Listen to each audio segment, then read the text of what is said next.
मैं अपने best bro चुन जिशुआन के साथ इतना पी गया कि पूरा ब्लैकआउट हो गया। उसने कहा था कि उसका घर बहुत बड़ा है और मैं कोई भी गेस्ट रूम ले सकता हूँ। उस वक्त मुझे लगा जैसे मेरी जिंदगी एकदम नए लेवल पर पहुंच गई हो। लेकिन अगली सुबह जब मेरी आंख खुली तो मैंने अपने बगल में एक चेहरा देखा, खूबसूरत, जाना पहचाना लेकिन अजनबी, और हवा में वही खुशबू थी, उसका परफ्यूम, सिर्फ उसी का। मेरा पूरा शरीर कांप गया, लगभग मेरी जान ही निकल गई। क्या ये वही अमीर एयर्स नहीं थी जिसे मैंने कॉलेज में छोड़ दिया था? वो एक्स जो उसके बाद गायब हो गई थी, चुन वांचिंग। मैंने तुरंत अपनी पैंट पकड़ी और भागने ही वाला था कि एक हाथ ने मेरी टखने को पकड़ लिया। गुआन, बहुत टाइम हो गया, इतनी जल्दी किस बात की है? अल्कोहल सच में खतरनाक चीज है, खासकर जब तुम अपने तथाकथित बेस्ट ब्रो के साथ पी रहे हो। चुन जिशुआन और मैं कॉलेज के क्लासमेट थे। अब हम दोनों एक ही कंपनी में ऑफिस स्लेव्स बने हुए हैं। हम इतने क्लोज थे कि हर चीज शेयर करते थे। कल रात हमने एक प्रोजेक्ट खत्म किया था, इसलिए रोड साइड बारबेक्यू खाने गए। पोएट्री, जिंदगी और बेकार की बातें करते करते पता ही नहीं चला कब 12 बॉक्स बियर खत्म कर दी। आखिर में चुन जिशुआन ने मेरी गर्दन पकड़ ली। उसकी जुबान पहले ही जवाब दे चुकी थी। ब्रो येन, उस छोटे से घर में मत जा, मेरे घर सो जा। मेरा घर बहुत बड़ा है, 3 फ्लोर विला, पूल, गार्डन, जो चाहे चुन ले। मेरे नशे में डूबे दिमाग में बस एक ही ख्याल आया, वाह, इस बंदे ने तो बहुत गहरा खेल छिपा रखा था। अमीर खानदान का लड़का निकला। फिर आधी बेहोशी की हालत में मुझे एक कार में ठूंस दिया गया। आधा होश आधी बेहोशी। वो मुझे एक चमचमाती लग्जरी विला में घसीट कर ले गया। लेफ्ट साइड का दूसरा कमरा, गेस्ट रूम, खुद चले जाओ, मैं जा रहा हूँ। इतना कहकर वो सीधे सोफे पर मुंह के बल गिर पड़ा और अगले ही सेकंड गरजते हुए खर्राटे लेने लगा। मैं लड़खड़ाता हुआ ऊपर चला गया। हर दरवाजा एक जैसा दिख रहा था। लेफ्ट का दूसरा कमरा, सही, 1 2। मैंने दरवाजा खोला, अंदर गया और आदत की तरह लॉक कर दिया। कमरा पूरी तरह अंधेरा था, लेकिन हवा में एक हल्की सी खुशबू तैर रही थी। मैंने तो सोचा भी, कमाल है, इसकी पसंद बढ़िया है। गेस्ट रूम तक अमीरों जैसी खुशबू मार रहा है। मैं सीधे बिस्तर पर गिर पड़ा, सिर तकिए से टकराया और मैं तुरंत बेहोश हो गया। अगली सुबह सूरज की रोशनी ने मुझे जगा दिया। हंगओवर ऐसा था जैसे किसी ने मेरी खोपड़ी 2 हिस्सों में बांट दी हो। मैं कराहते हुए पलटा, फिर अचानक कुछ गड़बड़ लगा, बहुत ज्यादा मुलायम, मेरी दुखी जिंदगी वाली चादर जैसी बिल्कुल नहीं, जैसे किसी दूसरी दुनिया का बिस्तर हो। और वो खुशबू अब और साफ महसूस हो रही थी। लेकिन सबसे खतरनाक बात यह थी कि मैं किसी चीज को गले लगाकर सो रहा था, कुछ नरम, कुछ गर्म, कुछ ज्यादा ही जिंदा। मेरा पूरा शरीर जम गया। मेरे दिमाग में बची हुई आखिरी समझदारी भी खींचकर तनी हुई रस्सी जैसी हो गई। धीरे, बहुत धीरे मैंने नीचे देखा। सबसे पहले मेरी नजर लंबे चांदी जैसे बालों पर पड़ी, रेशम की तरह मुलायम, तकिए पर झरने की तरह फैले हुए। फिर दिखा एक गोरा, लगभग पारदर्शी चेहरा, इतना खूबसूरत कि सांस लेना भी जुर्म लगे, इतना खूबसूरत कि दिल रुक जाए। और उसी चेहरे ने मेरा दिमाग उड़ा दिया। ये यहाँ क्यों थी? क्या ये वही कॉलेज वाली एयर्स नहीं थी? वही लड़की जिसे मैंने उस घटिया डायलॉग के साथ छोड़ दिया था, मैं तुम्हारे लायक नहीं हूँ। ब्रेकअप के बाद वो देश छोड़कर चली गई थी। न कोई खबर, न कोई संपर्क। मुझे लगा था कि मैं उसे दोबारा कभी नहीं देखूंगा। तो फिर वो मेरे ब्रो के गेस्ट रूम में क्यों थी? मेरी आंखें कांपने लगी, दिमाग तेजी से दौड़ने लगा। कहीं ऐसा तो नहीं कि चुन जिशुआन, जो ऊपर से इतना मासूम दिखता है, हमारी कॉमन एक्स के साथ रिलेशन में आ गया हो? नामुमकिन। उसने कभी कुछ बताया नहीं, या फिर हम दोनों इतने नशे में थे कि उसने गलती से मुझे अपनी गर्लफ्रेंड के बिस्तर में भेज दिया। धत, ये कैसा सेटअप है? क्या कोई मेलोड्रामा असल जिंदगी में घुस आया है? क्या मैं दूसरा आदमी बन गया हूं? नहीं नहीं नहीं, मैं यहां पीड़ित था। शांत हो जाओ। ये दोष देने का मामला नहीं था, ये सर्वाइवल का मामला था। उसके जागने से पहले मुझे इस कमरे से गायब होना था। सबसे पहले मैंने बहुत सावधानी से अपना हाथ वापस खींचा। फिर डरे हुए बिल्ली की तरह डेंजर मोड ऑन करके मैंने अपनी सारी कोर स्ट्रेंथ लगाई और उठकर बैठ गया। Landing successful. नंगे पैर में ठंडी फर्श पर उतरा, जैसे कोई सीक्रेट मिशन पर निकला एजेंट। मेरे कपड़े कहाँ थे? मुझे याद था कि मैंने लगभग सब उतार दिए थे। ये साफ तौर पर एक औरत का कमरा था। गुलाबी दीवारें, कॉस्मेटिक्स से भरी वैनिटी, और मेरे कपड़े बिस्तर के पैरों की तरफ करीने से तह करके रखे हुए थे। मेरा दिल बैठ गया। उन्हें तह किसने किया? कहीं चुन जिशुआन ने तो नहीं? या शायद नहीं। सोचना बंद करो, शर्मिंदगी से ही मर जाऊंगा। मैंने बिजली की रफ्तार से कपड़े पहने, मोजे तक नहीं पहने, फोन उठाया और दरवाजे की तरफ दौड़ा। बस 3 कदम बाकी थे। 2 कदम, 1 कदम, मेरा हाथ डोर नॉब तक पहुंच गया। जीत सामने थी। बस नीचे जाकर चुन जिशुआन को लात मारकर जगाना था। फिर ऐसे एक्ट करना था जैसे कुछ हुआ ही नहीं। शायद मेरी जिंदगी बच जाती। लेकिन तभी पीछे से एक ठंडी आलसी सी आवाज आई, गुआन येन। मेरे शरीर का एक एक बाल खड़ा हो गया। मैं वहीं जम गया, जैसे शर्म से बनी हुई कोई मूर्ति। खत्म। मैं पूरी तरह खत्म हो चुका था। इस वक्त तो मुझे रातों रात पृथ्वी छोड़ देनी चाहिए थी। मेरी गर्दन जंग लगे रोबोट की तरह धीरे धीरे मुड़ी। एक क्लिक, फिर दूसरा क्लिक। बिस्तर पर चुन वांचिंग बैठ चुकी थी।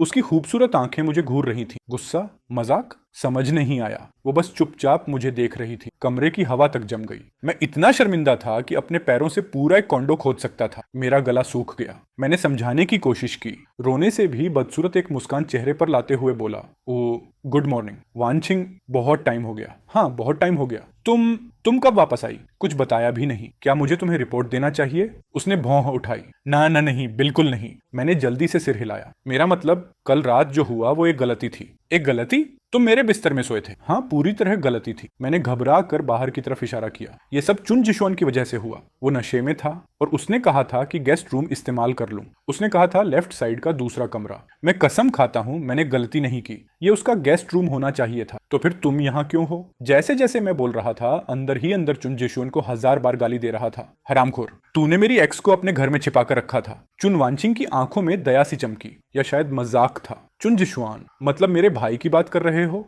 भाई शब्द बिजली की तरह सीधे मेरे दिमाग में गिरा। भाई? चुन जिशवान चुन वानचिंग का भाई था। मेरा वो बेस्ट ब्रो, वही बंदा जो मेरे साथ मिलकर बॉस को गालियां देता था, वही जिसके साथ मैं गेम खेलता था। वो मेरी एक्स गर्लफ्रेंड का भाई था। ये कैसा बेहुदा ड्रामा स्क्रिप्ट था। मैं 20 साल से ज्यादा जी चुका था, फिर भी मुझे कभी पता नहीं चला कि मेरे सबसे करीबी दोस्त की एक बहन भी है। नहीं, रुको, पता तो था। उसने कभी कहा था कि उसकी बहन छोटी सी पटाखा है, लेकिन मैंने कभी कल्पना भी नहीं की थी कि वो आखिरकार जिंदगी का सबसे बड़ा रहस्य सुलझ गया। मैं मुंह खोले चुन वानचिंग को घूरता रह गया। मेरा दिमाग पूरी तरह सूप बन चुका था। चुन वानचिंग काफी खुश लग रही थी। उसने कंबल हटाया और नंगे पैर मेरी तरफ चलने लगी। उसकी मौजूदगी ही मेरी सांसें रोक देने के लिए काफी थी। वो मेरे बिल्कुल सामने आकर रुकी, फिर सिर टेढ़ा करके मुस्कुराई। तो मेरे साथ सोए और फिर मेरे भाई पर इल्जाम डाल दिया? मैं तुम्हारे साथ नहीं सोया था। उसने जानबूझकर शब्द खींचे। ओह, तो फिर क्या करने वाले थे? मैं कुछ करने नहीं वाला था। मैं नशे में था और गलत कमरे में घुस गया। मैडम, बॉस लेडी, क्वीन, देवी,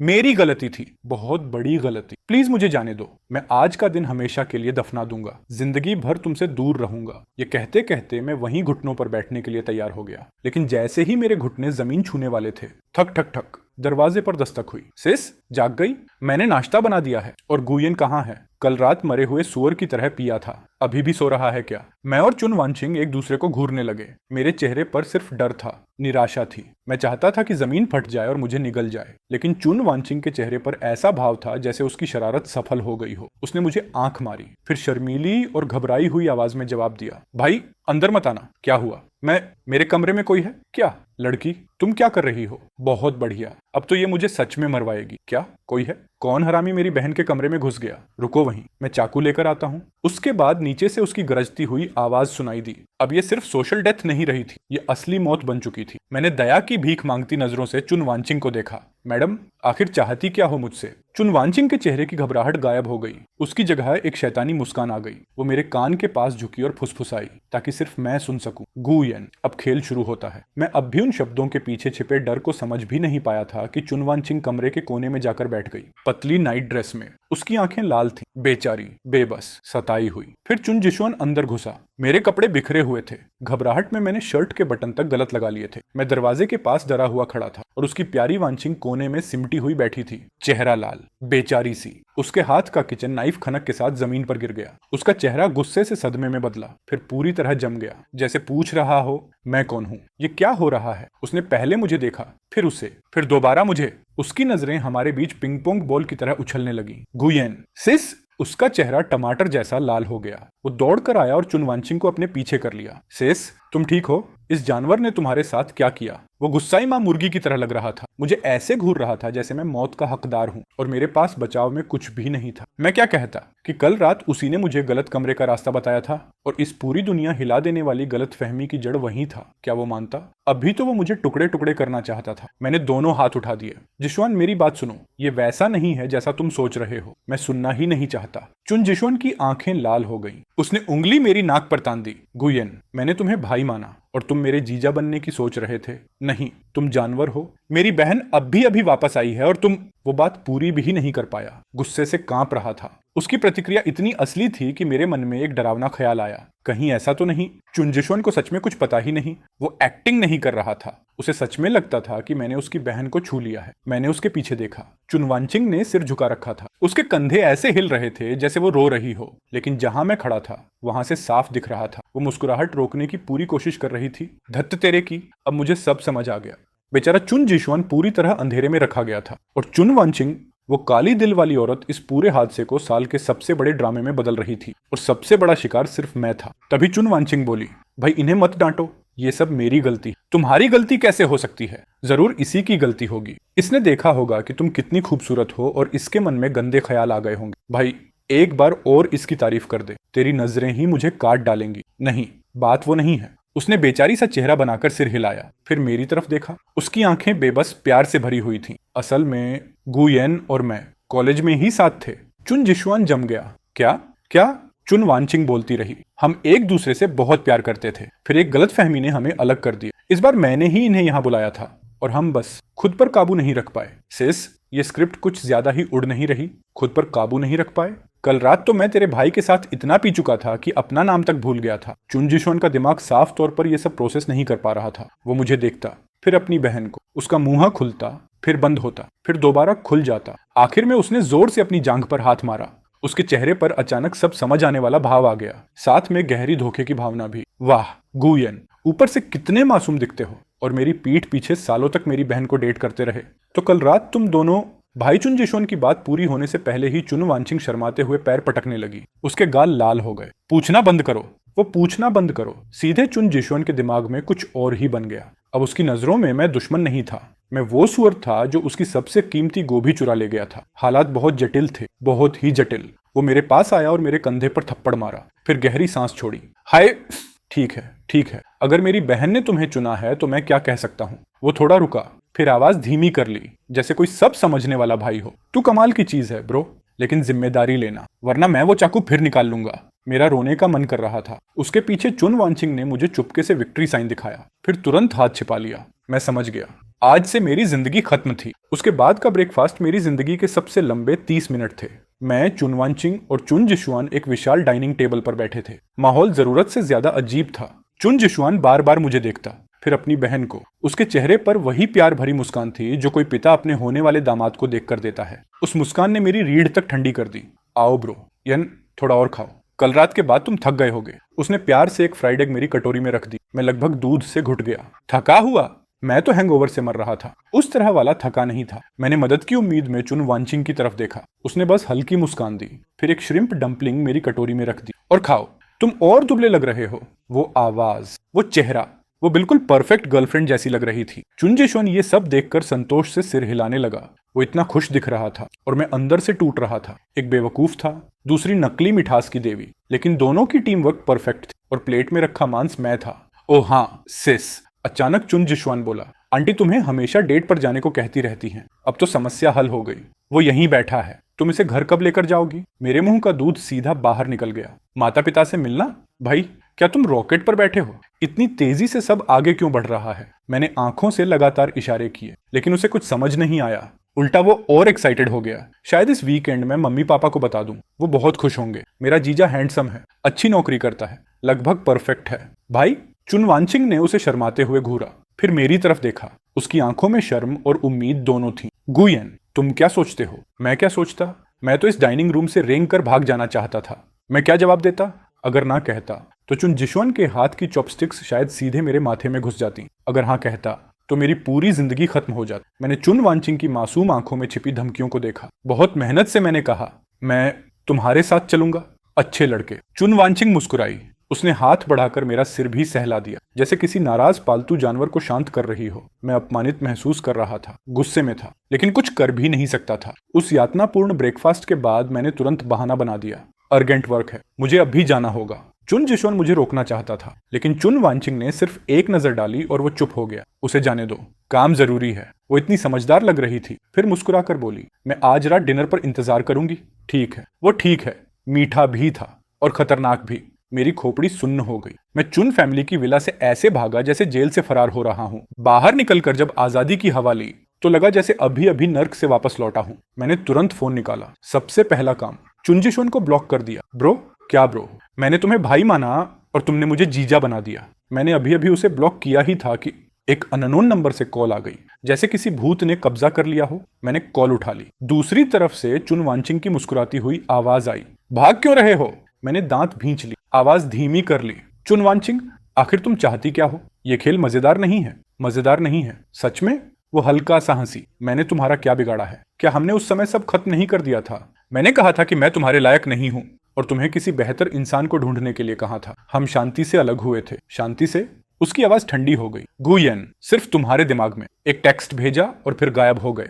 तुम इसे शांति से अलग होना कहते हो? मैं चुप हो गया। उस वक्त मैं सच में कायर था। चुनवांचिंग मेरे साथ बहुत अच्छा व्यवहार करती थी, इतना अच्छा कि मुझे डर लगने लगा था। वो एक अमीर एयर्स थी, फिर भी रोज मेरे लिए खाना लाती थी, मेरे कपड़े धोती थी, हमारे फ्यूचर की प्लानिंग करती थी। और मैं सिर्फ एक गरीब लड़का था। अच्छे ग्रेड्स ही मेरी एकमात्र पूंजी थे। मैं खुद को बहुत छोटा महसूस करता था, घबरा गया था। मुझे डर था कि मैं उसे अच्छा फ्यूचर नहीं दे पाऊंगा, इसलिए मैंने कायरों वाला रास्ता चुना। मैं भाग गया। वो सब अतीत की बात है, मेरे लिए नहीं। उसकी आवाज शांत थी। मेरे लिए वो कभी अतीत नहीं बना। मेरी आवाज कमजोर पड़ गई।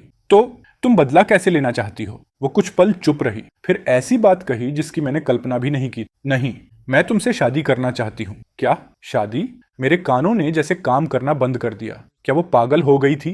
क्योंकि मैंने उसे छोड़ा था तो अब वो मुझे शादी करके सजा देगी? ये कैसा अत्याचार था? पूरी जिंदगी सिर्फ मुझे परेशान करने के लिए इस्तेमाल करेगी। तुमने सही सुना, मुझसे शादी करो। एक फेक मैरिज। उसकी आवाज ऐसी थी जिसमें इनकार की कोई जगह नहीं थी। फेक? मैं और ज्यादा उलझ गया। हाँ, मेरे माता पिता हर समय शादी के लिए दबाव डालते रहते हैं, हर दिन ब्लाइंड डेट सेट कर देते हैं। बहुत परेशान हो चुकी हूँ। मुझे एक शील्ड चाहिए। और गुयन, इस वक्त तुम सबसे अच्छा विकल्प हो। मैं ही क्यों? पहली बात, मेरा भाई पहले से मानता है कि तुम मेरे बॉयफ्रेंड हो। दूसरी बात, मैं तुम्हारा बैकग्राउंड जानती हूँ। थोड़े बहुत कमीने हो, लेकिन दिमाग अभी भी ठीक से काम करता है। तीसरी और सबसे जरूरी बात, तुम मेरे बिस्तर पर सोए थे और मेरे भाई ने तुम्हें पकड़ लिया था। वो जानबूझकर रुकी। क्या यह दबाव बनाने के लिए काफी नहीं है? काफी, बहुत ज्यादा काफी था। उसके सामने मैं एक ऐसा सांप था जिसकी गर्दन किसी ने कसकर पकड़ रखी हो। मैं चाहकर भी छटपटा नहीं सकता था। मुझे बदले में क्या मिलेगा? उसे ऐसा लगा जैसे मैंने कोई मजाक सुना दिया हो। गुयन, मेरा नाम चुनवांचिंग है। अनगिनत आदमी मेरे साथ बंधने का सपना देखते हैं, और तुम्हें और क्या चाहिए? वाह, वो तो इस बात से काफी खुश लग रही थी। ठीक है, हम एक एग्रीमेंट साइन करेंगे। 1 साल। इस 1 साल के दौरान तुम ठीक से मेरे बॉयफ्रेंड बनकर रहोगे, मेरे माता पिता और उन परेशान करने वाली मक्खियों को संभालोगे। बदले में मैं तुम्हें इतना पैसा दूंगी। मैंने जोर से सांस खींची। वो रकम मैं 10 साल में भी नहीं कमा सकता था। पैसे का लालच सच में डरावना होता है। मेरे छोटे मोटे नैतिक सिद्धांत उस रकम के सामने तुरंत ढह गए। डील। अच्छा, आज शाम 5 बजे शिंगशिन ग्रुप की टॉप फ्लोर। कॉन्ट्रैक्ट साइन करेंगे, लेट मत होना। इतना कहकर उसने फोन काट दिया। मैं फोन हाथ में लिए खड़ा रह गया, पूरी तरह स्तब्ध। शिंगशिन ग्रुप? क्या वो शहर की सबसे बड़ी कंपनी नहीं थी? मैंने तुरंत शिंगशिन ग्रुप के सीईओ को सर्च किया। स्क्रीन पर एक जाना पहचाना लेकिन अजनबी चेहरा उभरा। कॉलेज वाली वो लड़की जिसे सफेद ड्रेस पहनना पसंद था, और आज सुबह की बेचारी सी एक्टिंग करने वाली लड़की, इन दोनों से बिल्कुल अलग। ये किसी और ही इंसान की तस्वीर लग रही थी। अचानक मुझे महसूस हुआ कि मैंने किसी बहुत खतरनाक इंसान को छेड़ दिया है। ये कोई कर्ज चुकाना नहीं था, मैं खुद अपने पैरों से और गहरे गड्ढे में कूद रहा था। उस दिन शाम 5 बजे मैं शिंगशिन ग्रुप के नीचे खड़ा था। आसमान छूती इमारत को देखकर ऐसा लगा जैसे मैं किसी दैत्य के साम्राज्य में घुस आया हूँ और मैं बस एक छोटी सी चींटी हूँ। मैंने गहरी सांस ली, अपना इकलौता ढंग का सूट ठीक किया, फिर हिम्मत जुटाकर अंदर चला गया। रिसेप्शनिस्ट खूबसूरत और मीठी मुस्कान वाली थी। उसकी प्रोफेशनल स्माइल में हल्की सी शरारत भी छिपी थी। जब उसने कहा सीईओ यूज ओनली, तो मुझे चक्कर आने लगे। मैं लग्जरी एलिवेटर में चढ़ गया। शीशे में अपना घबराया हुआ चेहरा देखकर अचानक एहसास हुआ, कुछ घंटे पहले तक मैं बस एक साधारण वर्कर था और अब एक फीमेल सीईओ का कॉन्ट्रैक्ट बॉयफ्रेंड बन चुका था। जिंदगी को प्लॉट ट्विस्ट देना बहुत पसंद था। Top floor, CEO office. चुनवांचिंग विशाल कांच की खिड़की के पास बैठी थी। वो पूरे शहर के स्काईलाइन को देख रही थी। उसने अब लाल रंग की ड्रेस पहन रखी थी। उसे उसकी गोरी त्वचा और भी निखर रही थी। उसकी पूरी मौजूदगी आग की तरह चमक रही थी, बहुत ज्यादा खूबसूरत। मैं उसके सामने अकड़ कर बैठ गया। उसने एक डॉक्यूमेंट मेरी तरफ सरका दिया। पढ़ लो, कोई दिक्कत ना हो तो साइन कर देना। मैंने डेटिंग कॉन्ट्रैक्ट उठाया और तेजी से पढ़ना शुरू किया। पार्टी ए, चुनवांचिंग। पार्टी बी, गुयन। अवधि 1 साल। शर्तें इतनी डिटेल थीं कि डर लगने लगा। पार्टी बी की जिम्मेदारियां, जब बुलाया जाए तुरंत हाजिर होना, 24 घंटे सातों दिन स्टैंड बाय रहना, उसके माता पिता, रिश्तेदारों और दोस्तों के सामने गहरे प्यार में डूबे कपल की एक्टिंग करना, हाथ पकड़ना, गले लगना, सब कुछ नेचुरल लगना चाहिए। उसकी सारी पसंद नापसंद याद रखनी होगी। सार्वजनिक रूप से कहना होगा कि हम सालों से डेट कर रहे हैं और बाकी सभी महिलाओं से दूरी रखनी होगी। मेरी पलक फड़क गई। ये डेटिंग कॉन्ट्रैक्ट था या आत्मा बेचने का कॉन्ट्रैक्ट? रुको, क्या फिजिकल कांटेक्ट में किस भी शामिल है? मैंने क्लोज की तरफ उंगली दिखाई। चुनवांचिंग ने कॉफी उठाई और छोटा सा घूंट लिया, फिर मुझे देखा। डिपेंड्स। अगर सीन को जरूरत हुई तो कौन ऑपरेशन करना होगा। और ये वाला क्लॉज, दूसरी महिलाओं के साथ कोई अनुचित संबंध नहीं। नॉर्मल फीमेल फ्रेंड्स तो चलेंगी ना? नहीं।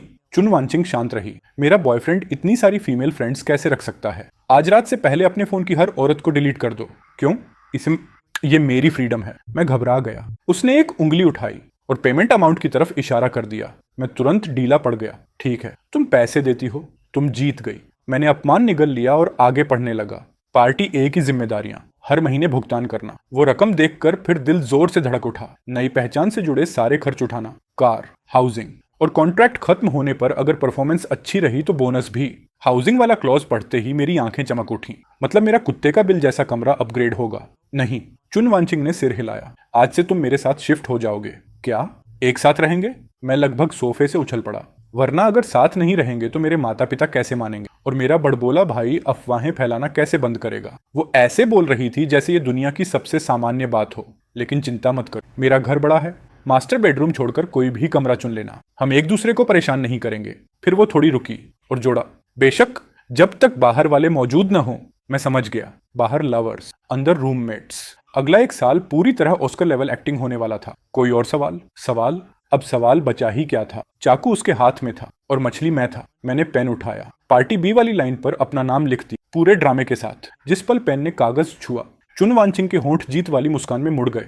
मुझे एहसास हुआ शायद मैंने कॉन्ट्रैक्ट नहीं साइन किया, बल्कि नर्क या स्वर्ग की वन वे टिकट खरीद ली। उसने मेरी उम्मीद से कहीं ज्यादा तेजी दिखाई। उसी दोपहर चुन वांचिंग ने अपना असिस्टेंट और एक मूविंग ट्रक मेरे छोटे से किराए वाले कमरे पर भेज दिया। असिस्टेंट ने मेरा कबाड़ खाना जैसा कमरा देखा और पूछा, मिस्टर गु, आपको क्या क्या साथ ले जाना है? मैंने चारों तरफ देखा। गंदे कपड़ों का ढेर, कुछ इंस्टेंट नूडल्स, ले जाने लायक कुछ खास था ही नहीं। बस कंप्यूटर।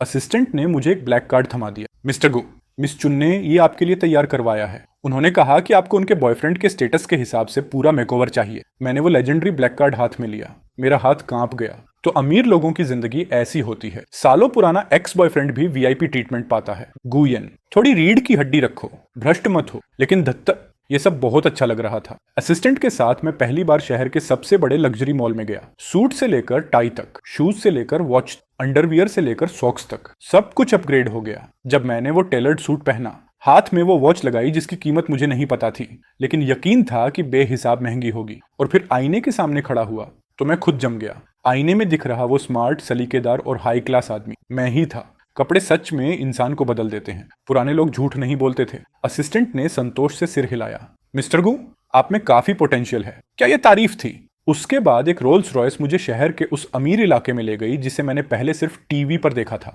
कार एक और भी भव्य विला के सामने आकर रुकी। ये चुन वांचिंग का घर था, और अगले एक साल के लिए मेरी जेल भी। चुन वांचिंग पहले से घर पर थी। उसने एक आरामदायक होम ड्रेस पहन रखी थी। उसके लंबे बाल बस ऐसे ही ढीले ढाले बंधे हुए थे। दिन के समय वाली तेज और ठंडी सी ईओ वाली आभा अब नहीं थी। उसकी जगह एक आलसी सी औरतों वाली नरम चाम थी।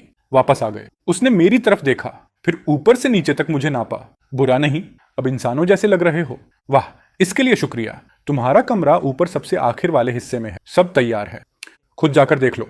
उसने ऊपर की तरफ इशारा किया। मैं ऊपर चला गया। दरवाजा खोला तो कमरा देखकर दंग रह गया। वो मेरे पुराने किराए के घर से भी बड़ा था। फ्लोर टू सीलिंग विंडोज, बड़ी balcony, private closet, private bathroom, अंदर रखे टॉयलेटरीज और कपड़े सब लग्जरी ब्रांड्स के थे। मेरा पुराना कंप्यूटर उस विशाल डेस्क पर अकेला रखा था। इतना बेमेल लग रहा था कि खुद मुझे उस पर तरस आ गया। मैं नरम बिस्तर पर लेट गया। ऊपर लगे क्रिस्टल चैंडलियर को घूरता रहा। सब कुछ किसी सपने जैसा लग रहा था। तभी दरवाजे पर दस्तक हुई। चुन वांचिंग अंदर आई। कल रात चैरिटी गाल है, तुम मेरे साथ चलोगे?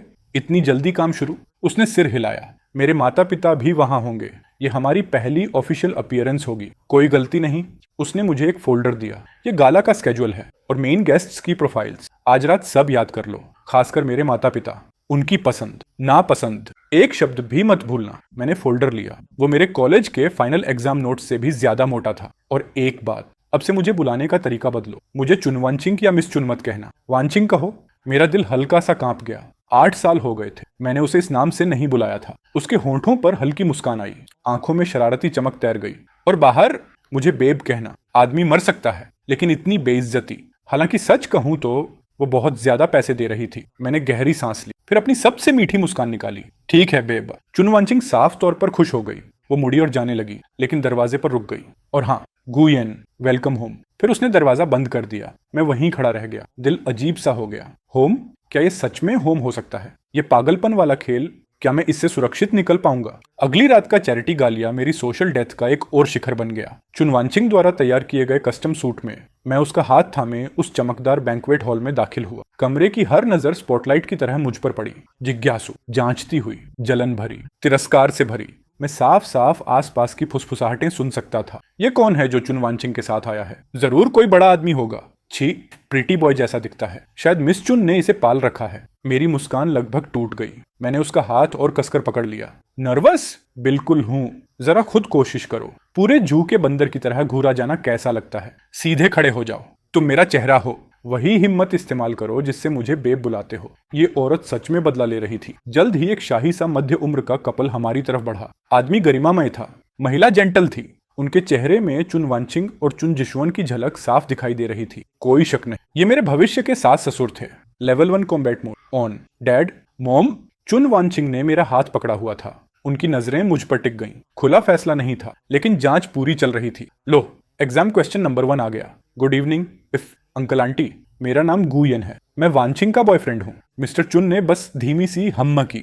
उनके चेहरे पर कुछ नहीं था, लेकिन उनकी आंखें जैसे मुझे पूरी तरह पढ़ रही थीं। मिसेस चुन ज्यादा दयालु थी। छोटे गु, जिशुअन ने हमें बताया था तुम और वांचिंग कॉलेज में साथ थे, तो फिर इतने सालों में हमसे मिलने क्यों नहीं आए? लो, एग्जाम क्वेश्चन नंबर 2। सीधा जानलेवा सवाल।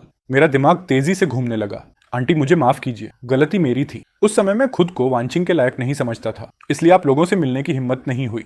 इन सालों में मैंने बहुत मेहनत की। उम्मीद थी कि एक दिन मैं उसके बराबर खड़ा हो सकूं। मैंने इतना अच्छा बोला कि खुद मुझे भी सच लगने लगा। जैसा सोचा था, मिसेस चुन और ज्यादा मुस्कुराईं। उनकी आंखों में अप्रूवल था। अच्छा बच्चा, तुम में एम्बिशन है। यहाँ तक कि सख्त मिस्टर चुन का चेहरा भी थोड़ा नरम पड़ गया। मैंने सोचा कि शायद टेस्ट पास हो गया। तभी एक परेशान करने वाली आवाज सुनाई दी। गुयन? कौन गुयन? ये कैसे हो सकता है? मैंने इसका नाम कभी नहीं सुना। हमारे सर्कल से एक युवक आगे आया। उसने चमकीला पिंक सूट पहन रखा था। बाल इतने चमकदार थे जैसे उन पर तेल की पूरी बोतल उड़ेल दी गई हो।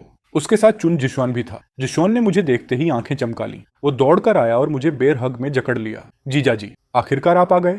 मैं कब से आपको ढूंढ रहा था। उसने इतनी जोर से दबाया कि मेरी सांस रुकने लगी। भाई, इतना एक्साइटेड मत हो। हम तो बस कल ही मिले थे। जिशुआन, ये कौन है? पिंक सूट वाले ने मुझे ऊपर से नीचे तक देखा। उसकी आंखों में साफ दुश्मनी थी। ओह, परिचय देना भूल गया। मेरे जीजा जी गुयन, और ये वोंग हाओ हैं, वोंग ग्रुप के यंग मास्टर। वोंग हाओ, वोंग ग्रुप का इकलौता बेटा। चुन वांचिंग के कई चाहने वालों में से एक। घमंडी, दबंग और खुद को दुनिया का राजा समझने वाला।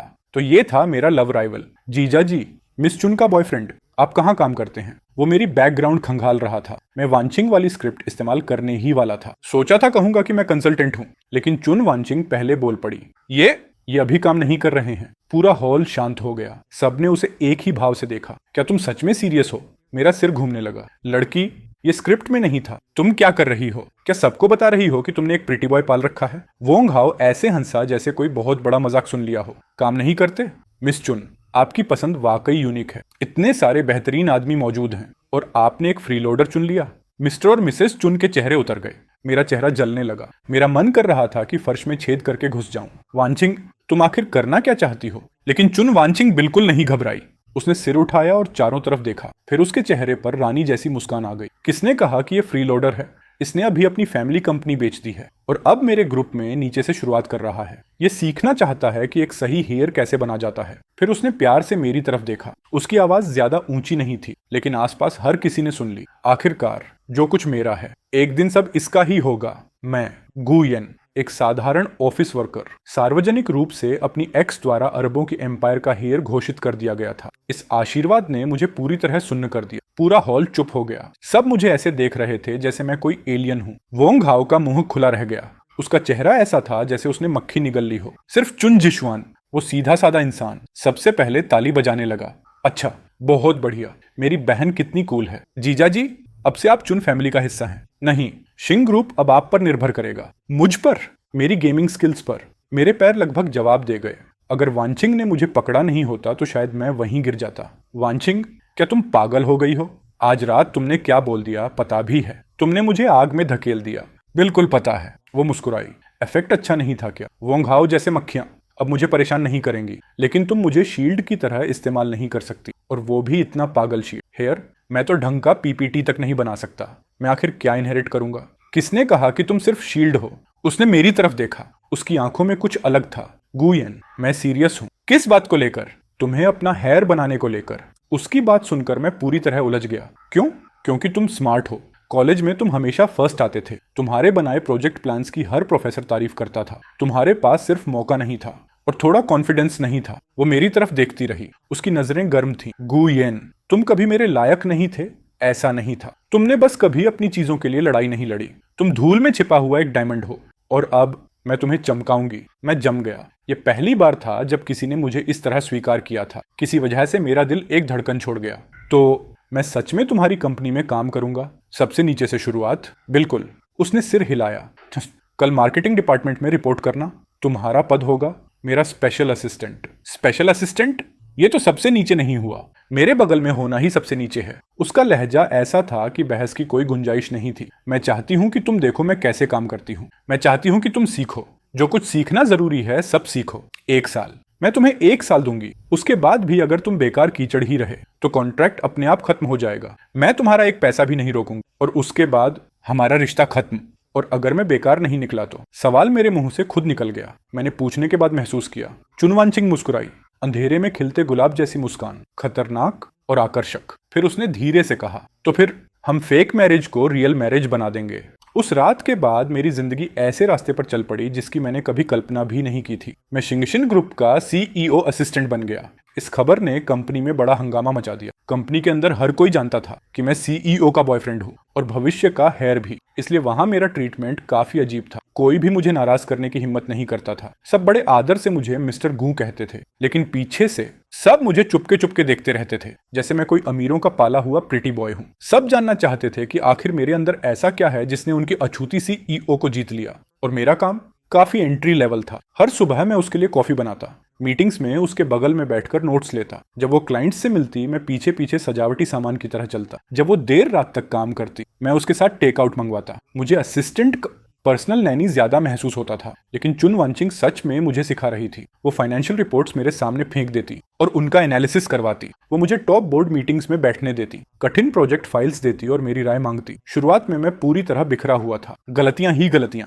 लेकिन धीरे धीरे कॉलेज में सीखी हुई चीजें, वो बिजनेस माइंड जिसे मैंने सालों तक बर्बाद किया था, फिर से जागने लगा। मैं रिपोर्ट समझने लगा, डायरेक्टर्स की लॉजिक पकड़ने लगा, यहां तक कि अपने आइडियाज भी देने लगा। हर बार जब मैं कोई अच्छा सजेशन देता, चुनवांचिंग मेरी तरफ देखकर अप्रूवल वाली मुस्कान देती और वो मुस्कान किसी भी बोनस से ज्यादा खुशी देती थी। हमारा रिश्ता भी बदलने लगा। अब हम सिर्फ पार्टी ए और पार्टी बी नहीं थे, सिर्फ बॉस और सबऑर्डिनेट भी नहीं। हम ज्यादा कॉमरेड्स जैसे बन गए थे। जब कोई बड़ा डील क्लोज होता तो खाली ऑफिस में हाई फाइव करते।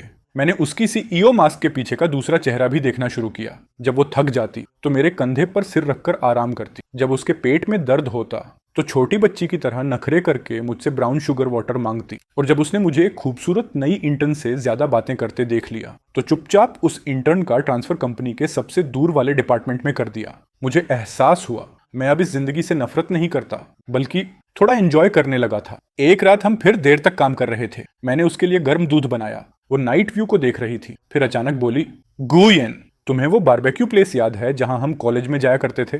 मैं ठिठक गया, फिर सिर हिलाया। बिल्कुल, वही तो हमारी पहली डेट थी। पिछले महीने उसे गिरा दिया गया। उसकी आवाज में हल्की उदासी थी। फिर वो मुड़ी और गंभीरता से मेरी तरफ देखा। गुयेन, क्या तुम्हें कभी पछतावा हुआ? मैं चुप हो गया। पछतावा?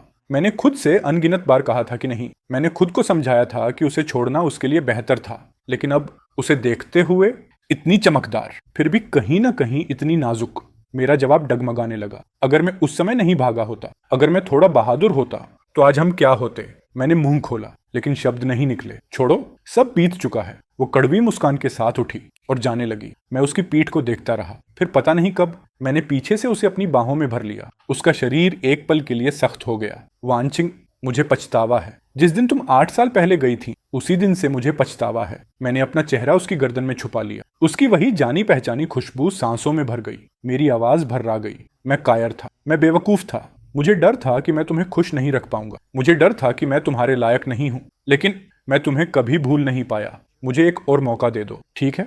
इस बार मैं नहीं भागूंगा। उसने कुछ नहीं कहा, लेकिन मुझे अपने हाथ पर कुछ गर्म गिरता महसूस हुआ। आंसू? काफी देर बाद वो धीरे से मुड़ी, उसकी आंखें लाल थीं, फिर वो पंजों के बल खड़ी हुई और उसने मुझे किस किया। ये किस 8 साल पहले वाली शर्मीली किस जैसी नहीं थी। इसमें खोई हुई चीज को वापस पाने की खुशी थी और उन सालों का दबा हुआ प्यार था जिसे बहुत लंबे समय तक रोका गया था। जब किस खत्म हुई, उसने अपना माथा मेरे माथे से लगा दिया और मुस्कुराई। गुयेन, तुम सच में इडियट हो। Welcome home. अब तुम्हें भागने नहीं दूंगी।